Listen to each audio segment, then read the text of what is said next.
তুমি তো আমার বিয়া করে আনছো সহজেই পাইয়া গেছো গা, তা আমার পাওয়াটা কিন্তু এত সহজ আছিল না।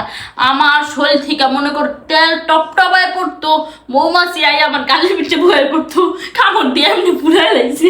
হাসাই মোমোসে কি ঠেকা পড়ে গেছে মোমোস তো।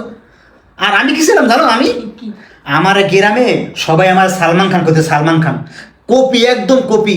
চেহারা একটু আনিয়ে গেছে, কিন্তু ছোটবেলায় সবাই আমার সালমান খান। তুমি প্রমাণ দেখো আমার, চলো প্রমাণ দেখে। তুমি তোমার কথা বাদ দাও, তুমি আমারটা শোনো। আমি যে ছোটবেলা কত পোলাপানের প্রপোজ পাইছি, যখন ক্লাস 1-এ আসছিলাম তখন মনে হয় 30টা মানে প্রপোজ পাইছি।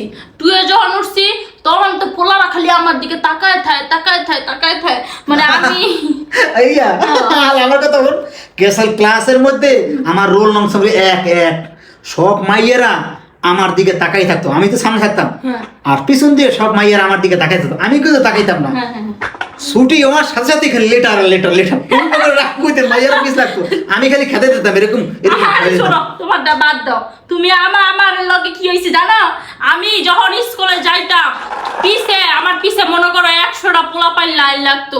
গেটের বাইরে বাড়িতে ধরো সিরিয়াল হয়েছে আর এই লম্বা সিরিয়াল যাইতে যাইতে কুড়িল 20 রোড যাইতে। বেশি চাপা হয়ে গেছে। হ্যাঁ কি কও না কও, তুমি আমার কথা মনে তাহলে, আমি যখন মনে করি স্কুলে যেতাম না, তখন মাইয়ারা আমার পিছনে লাইন ধরে যাইত, মানিক কখন যাবে স্কুলে। এরপর আমার মনে করো আমার পিছ সবাই ঢুকতো। লাভ লেটার লেতে যেতে মনে করো আমি কেমনে যেতাম জানোস না? আমি অফিস যেতাম হেলিকপ্টার। হেলিকপ্টার কেমনে ভাড়া করা? কি ভাড়া করো? আমার নিজস্ব হেলিকপ্টার।